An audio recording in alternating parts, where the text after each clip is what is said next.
今日咧好想同大家分享我嘅日常護膚程序啊！嗱，揀洗面產品咧最緊要係溫和簡單，不過咧我就唔建議大家咧用洗面揀啦，因為會破壞我哋嘅皮膚屏障。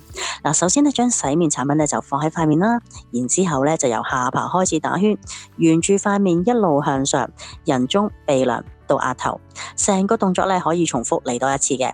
咁建議咧就唔好超過1分鐘之內完成，跟住就過水啦。過水咧就要留意髮邊位啦、鼻翼邊，最好咧到最後咧都用濕毛巾咧去洗翻乾淨，避免咧洗面產品會停留喺度洗唔乾淨啦。如果咧洗完面之後發覺皮膚唔會斑咁，塊面亦都好柔軟嘅話咧，呢隻嘅洗面產品咧就啱你啦。之後我哋會搽通拿啦，倒喺手心，然後咧輕輕按壓上塊面。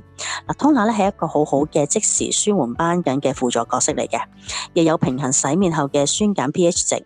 令到咧我哋後續之後嘅精華眼霜、面霜咧吸收得會更加好。但係咧，如果你嘅洗面奶咧已經可以令到你嘅 pH 值穩定嘅話咧，我認為唔一定要刻意用嘅。咁咧跟住就搽眼霜啦，輕輕喺眼嘅周圍咧皮膚上面按就可以啦。精華咧我都覺得咧唔一定要搽嘅，睇需要啦。但係咧能夠有鎖好水嘅面霜咧就好重要啦。有人咧就覺得我唔係好中意搽面霜，因為怕好立啊。如果有咁嘅情況咧，一係你嘅面霜咧就唔啱你，又或者咧你搽嘅時候咧個技巧唔啱啊。嗱，試下咁啦，方法咧都好簡單嘅。我習慣咧將咧慣常用嘅份量咧就放喺我嘅手背，再用一隻手指尖點勻全塊面，然後咧先至推開。嗱，話咁快啲面霜咧又薄又均勻咁咧就可以咧搽晒成塊面啦。同一個方法你都可以用喺咧搽防曬啊，或者係搽粉底液嘅。你會發覺咧個妝咧可以變得又貼又薄。